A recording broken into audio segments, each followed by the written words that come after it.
tirage, bonjour à toutes et bonjour à tous. J'espère que vous allez très très bien et je suis vraiment ravie de vous retrouver pour cette vidéo dans laquelle nous allons parler donc des énergies pour votre signe pour le mois de décembre 2023. Alors je dis énergie pour vous, pour votre signe.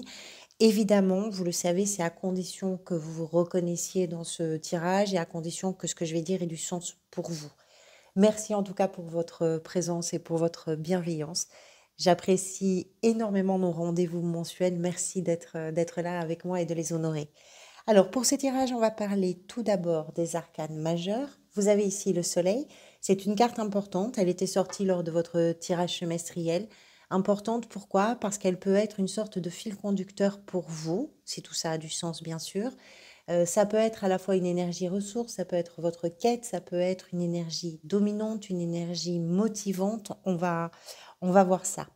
Vous avez en arcade majeure ici la lune dans ce qui s'est peut-être manifesté, intéressant d'ailleurs, hein, la proximité de la lune et du soleil, on va en parler. L'impératrice ici dans ce que vous désirez vous manifester et en arcade majeure, vous avez le jugement dans la sphère sentimentale et émotionnelle et relationnelle. Arcane mineur, des bâtons, des deniers, des épées. Bâton, bâton, coupe. Donc tous les arcanes mineurs sont représentés, ce qui fait quelque chose d'équilibré. Je suis un peu troublée parce que juste avant vous, j'ai fait le signe du taureau et je retrouve plein de cartes dans votre tirage qui sont sorties déjà pour le signe du taureau. Alors je ne sais pas si vous êtes en lien avec des personnes qui sont de ce signe du taureau et qui vivent un petit peu les mêmes choses que vous actuellement, mais la 6 de denier, la 3 d'épée, la lune, l'impératrice, le cavalier d'épée étaient déjà dans le tirage du taureau. C'est assez impressionnant d'avoir des répétitions comme ça. Alors, on va revenir à vous. Vierge, novembre, vous aviez l'ermite. Vous passez par le soleil au mois de décembre pour aller vers le jugement au mois de janvier. Jugement qu'on trouve ici, donc il peut avoir vraiment une importance parce que ça peut être aussi une énergie qui dure, hein, qui est naissante sur décembre, oui, et qui va peut-être totalement se révéler au mois de janvier et peut-être particulièrement dans vos relations aux autres. On va en parler. Le soleil, on va commencer par lui. Pourquoi il est important? Parce que ce qui s'est passé précédemment est représenté ici par la lune.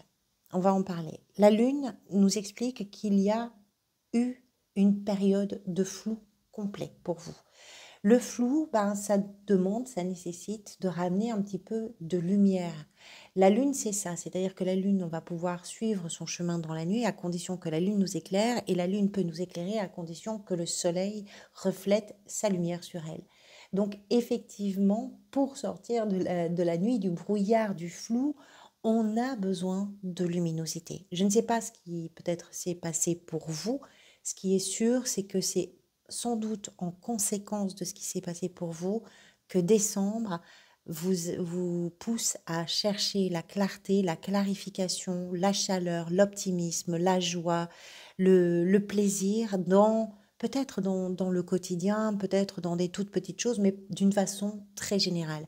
Besoin de communiquer, envie de prendre aussi le bon côté des choses, en sachant que en plus au mois de novembre, vous aviez l'ermite, donc il se pose pour vous vraiment des questions existentielles et très importantes qui vous ont peut-être aussi d'ailleurs plongé un peu dans le flou, mais auxquelles vous avez su apporter des réponses puisque vous avez peut-être pris le temps de faire un retour sur vous dans le calme, de vous répondre d'abord à vous franchement, et c'est ce qui va vous permettre de clarifier, de prendre conscience, de communiquer dans le bon sens, d'arriver à trouver des joies, des bonheurs, des plaisirs dans ce que vous avez peut-être à partager avec tout le monde.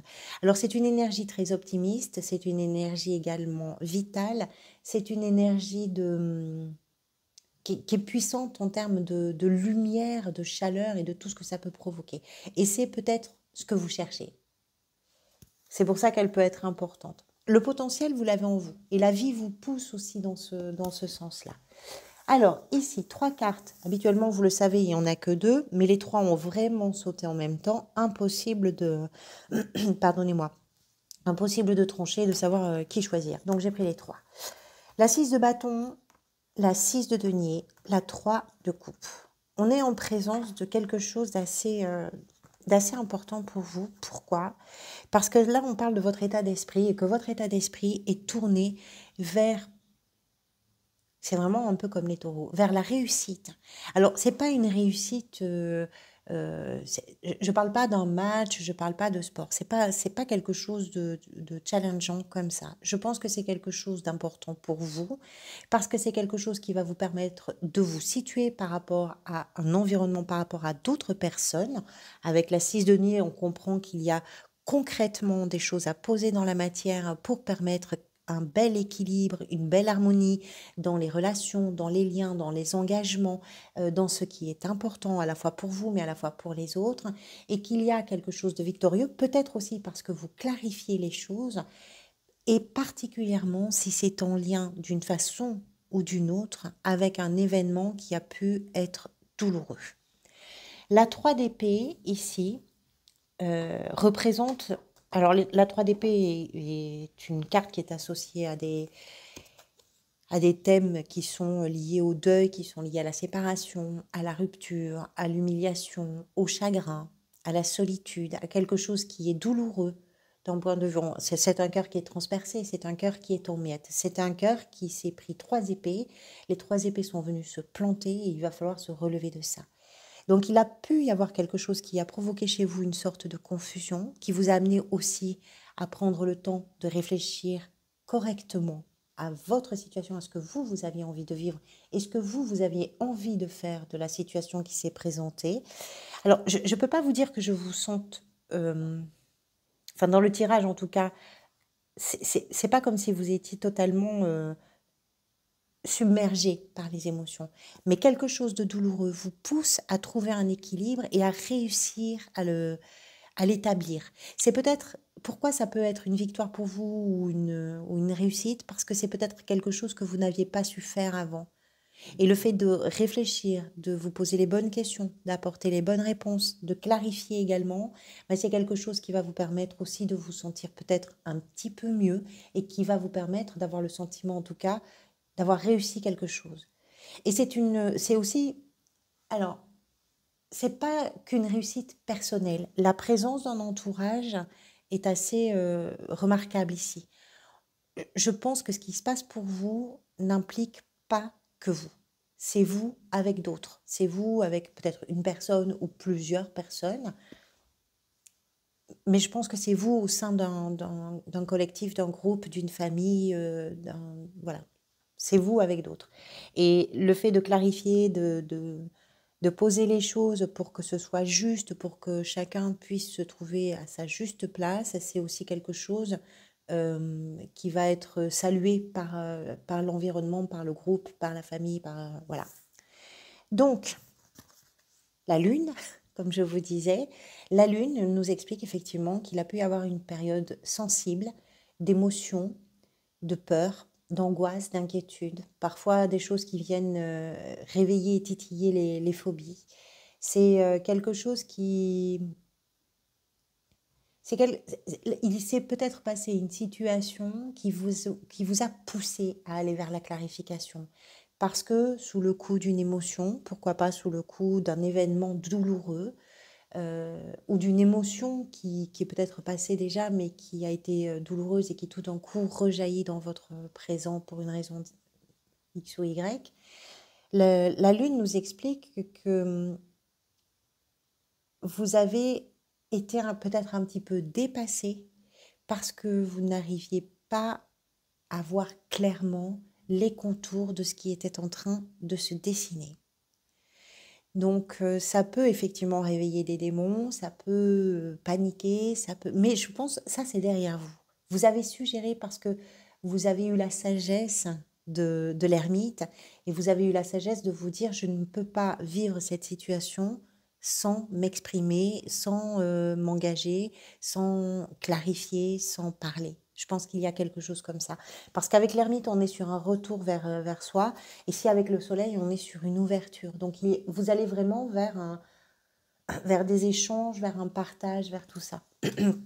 Pardonnez-moi, je sors du Covid, donc j'ai parfois des toux et une respiration un peu... J'espère que ce n'est pas trop pénible pour vous. L'impératrice, dans ce que vous souhaitez vous manifester, l'impératrice nous explique que vous avez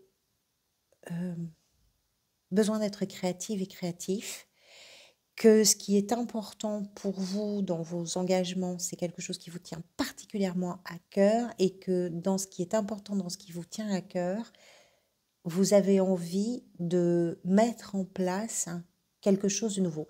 Il y a quelque chose de nouveau. Je pense que de fait, il y a quelque chose de nouveau. Quelque chose qui est important, quelque chose qui parle à votre cœur, quelque chose qui parle à votre ventre, quelque chose qui vous pousse à être fertile, à être fécond en termes de créativité, d'abondance, de générosité, d'amour, etc. Il y a quelque chose qui est en train de se mettre en place, qui va grandir. Et vous avez, vous, une pierre très importante à poser pour que cet édifice puisse se construire. L'impératrice nous explique que vous avez dans cette perspective-là, dans cette dynamique-là, un lien singulier, puissant avec l'environnement, avec la vie, ou en tout cas tout ce qui porte la vie, et que pour ça, vous êtes capable de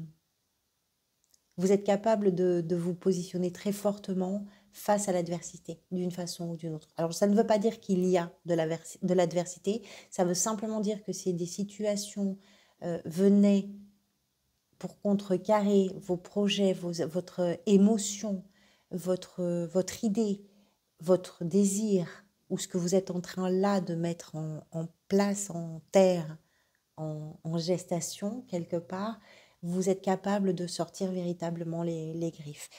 L'impératrice et le cavalier d'épée nous expliquent que dans votre communication, il y a de la puissance et il y a de la détermination.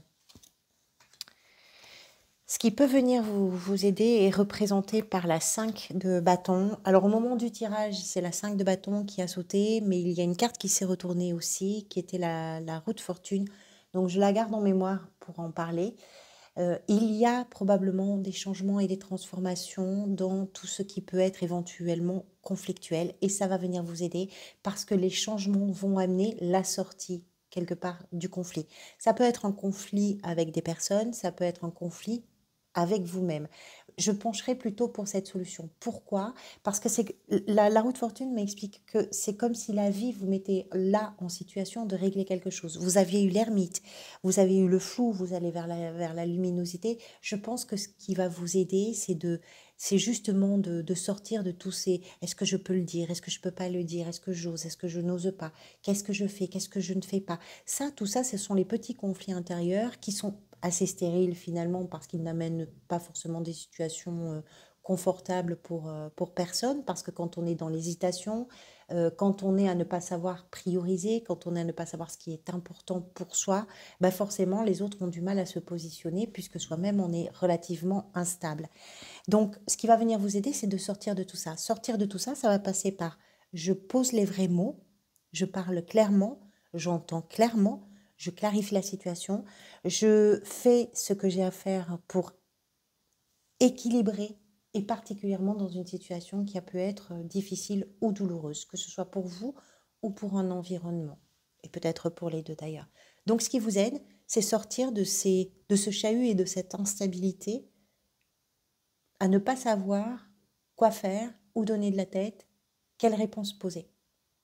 Mais je pense que vous allez vers ça. Ce qui peut être un défi pour vous, c'est représenté par la 8 de bâton, c'est que les choses vont aller très vite.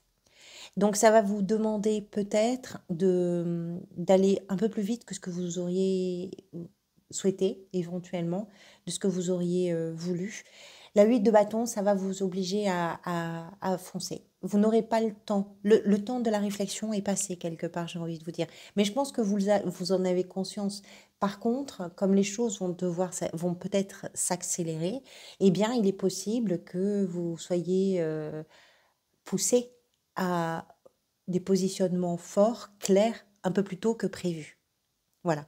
Donc ça va être un défi. Pourquoi ça peut être un défi? Parce que quand on ne choisit pas le temps de la prise de parole, le temps de la réponse, le temps de tout ça, parce que la vie tout d'un coup met la charrue avant les bœufs quelque part, eh bien on est obligé de s'intégrer dans ce mouvement, mais qui n'est plus un choix, qui est quelque chose qui est un peu subi, et du coup il peut y avoir un petit affolement. Mais c'est pas un grand défi.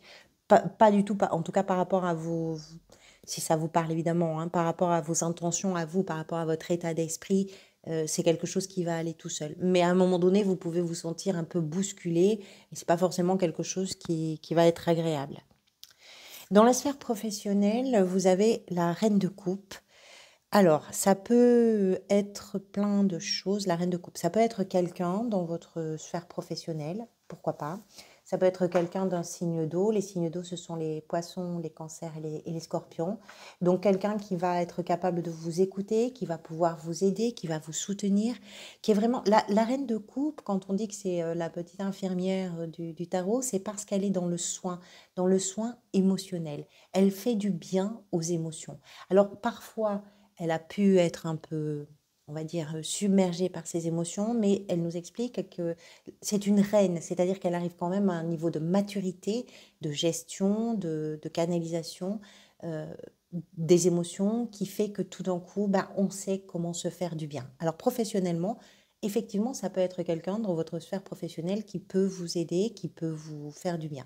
Ça peut être vous également dans l'exercice de votre activité qui faites du bien aux autres et ça nous explique que vous êtes effectivement suffisamment expérimenté, euh, capable d'accueillir vos émotions de façon assez intelligente, assez posée finalement, et c'est quelque chose qui va vous permettre dans le milieu professionnel d'évoluer assez sereinement parce que votre présence va peut-être aussi amener quelque part du bien-être. Euh, Cette reine de coupe peut nous expliquer, c'est vraiment difficile dans les lectures générales parce qu'il faut cibler des choses plus particulières, mais on va partir d'un principe général. Vous êtes peut-être aussi à la recherche d'un emploi qui va être dans la compassion, dans le bien à l'autre, pour l'autre, dans le bien-être, dans le soin, dans l'aide, dans le soutien, etc. Si vous êtes sur une gestion du quotidien, vous allez vers les choses qui vont vous faire du bien. Vous avez besoin de prendre soin de vous émotionnellement, y compris dans un contexte professionnel, dans la gestion du quotidien, dans la gestion des activités, des loisirs, des hobbies, peu importe. Il y a une forme de maturité, d'empathie, de douceur, de bienveillance, de compassion. Je ne sais pas comment vous pouvez le prendre en charge par rapport à ce que vous vivez. Dans la sphère sentimentale et relationnelle, le jugement, que l'on retrouvera donc le mois prochain à la place du soleil ici, le mois de janvier, pardonnez-moi, le jugement, peut-être dans une relation en particulier, peut-être dans vos relations familiales, amicales, sociales, le jugement nous explique que vous allez à l'essentiel. Aller à l'essentiel, c'est ne pas vous mentir, c'est vous proposer dans les relations, dans ce que vous avez de plus sincère, de plus authentique et de plus vrai. C'est comme si un masque tombait ou était tombé et que ça vous demandait et ça vous pousse, mais je ne sais pas si c'est la vie qui vous pousse ou si ça vient de vous. Ça va effectivement dépendre aussi de votre situation personnelle, mais ça vous pousse à être, j'ai presque envie de dire, nu. Le jugement, c'est ça, c'est quand on se relève d'une période, mais on ne se relève pas avec les fringues, avec les vêtements, les masques, tout ce qu'on avait accumulé. On se relève d'une période. euh, c'est pas qu'on se relève, en fait, c'est comme si on se réveillait d'un moment qui était englué quelque part, j'ai envie de vous dire. Donc, dans vos relations ou dans une relation, vous n'avez plus de temps à perdre quelque part, vous allez vers l'authenticité, la vérité, la simplicité de ce que vous éprouvez, de ce que vous désirez, et ça va droit au but. C'est pas confortable. Pourquoi? Parce que le jugement, ben, comme je vous dis, c'est une énergie qui vient réveiller quelque chose qui est mort. On est sur une énergie de renaissance. Donc il y a eu des choses à abandonner. Il y a des choses qu'il faut laisser un petit peu derrière soi. Il y a des choses qui ne sont plus. Il faut accepter que ces choses ne soient plus. C'est pour ça que c'est pas très confortable. Mais c'est aussi grâce à ça que vous êtes capable de vous proposer dans quelque chose de sincère, de franc, d'honnête, d'authentique, de vrai. Et en tout cas qui vous ressemble. Cette énergie, elle est importante. Elle est importante parce que si il se passe quelque chose dans une relation ou dans vos relations, amoureuses, familiales, peu importe amicales, c'est quelque chose qui va véritablement prendre une place beaucoup plus grande, beaucoup plus générale sur le mois de janvier. L'inconfort est peut-être au mois de décembre, mais je pense qu'après, c'est quelque chose qui va complètement s'épanouir et se... Voilà. Qu'est-ce qui est en train de se jouer pour vous? C'est le roi de coupe que je viens de faire tomber. Le roi de coupe, on a donc la reine, le roi, c'est très intéressant. C'est une maturité émotionnelle qui vous, probablement, qui vous pousse à prendre les choses en main. Vous êtes capable de vivre ce que vous êtes en train de vivre. Vous vous rendez compte que vous êtes capable de traverser les événements, de vivre les événements beaucoup plus calmement, beaucoup plus sereinement, parce que vous avez déjà vécu suffisamment de choses, que vous avez su faire un chemin beaucoup plus rapide par rapport à certaines situations peut-être, et tout ça vous permet aujourd'hui d'arriver à un niveau de maturité émotionnelle qui va vous permettre de traverser les choses avec calme et avec sérénité. Vous n'êtes pas... Alors, il y a des choses qui sont douloureuses, qui sont chagrins. Il y a des choses qui vont aller un peu trop vite peut-être pour vous, mais vous êtes très très solide et très stable. Et cette solidité, cette stabilité, c'est quelque chose que vous avez sans doute gagné au fil du temps des expériences, au fil des moments émotionnellement éprouvants. Et vous avez véritablement développé une capacité à accueillir les émotions, à assumer les émotions, vos émotions en particulier. Et c'est quelque chose qui vous permet de vous sentir bien dans ce que vous êtes en train de vivre. Alors bien, c'est peut-être pas le mot, mais en tout cas, vous vous sentez vraiment aligné, en accord par rapport à ce que vous vivez et votre façon de vivre les choses. Le cavalier d'épée, qui est une dynamique fulgurante, rapide, jusqu'au boutiste, qui est une dynamique de réalisation, de concrétisation. Vous savez ce que vous voulez. Et là encore, on ne perd pas de temps. La parole fuse, la parole... Alors, elle peut être maladroite, elle peut être blessante. Le cavalier n'a pas une maîtrise de la communication comme un roi ou une reine. Il n'en demeure pas moins que ce cavalier sait précisément où il a envie d'aller et comment il a envie d'y aller, et que dans sa détermination, dans sa volonté, dans tout ce qu'il exprime clairement et tout ce qu'il analyse également clairement et justement, c'est quelqu'un qui est capable de prendre des décisions très franches, très radicales aussi, et qui va aller au bout de ce qu'il a à vivre ou de ce qu'elle a à vivre. Donc une énergie vraiment dynamique, déterminée, volontaire, décidée. Rien ne vous arrête à la fin du mois. Si vous avez pris des décisions, vous allez les mener jusqu'au bout. Si vous avez... Voilà, rien ne va vous arrêter. Et donc au mois de janvier, on retrouvera cette énergie du jugement. On en parlera, on verra. Je pense que vous êtes peut-être sur une période un peu charnière pour vous, qui est...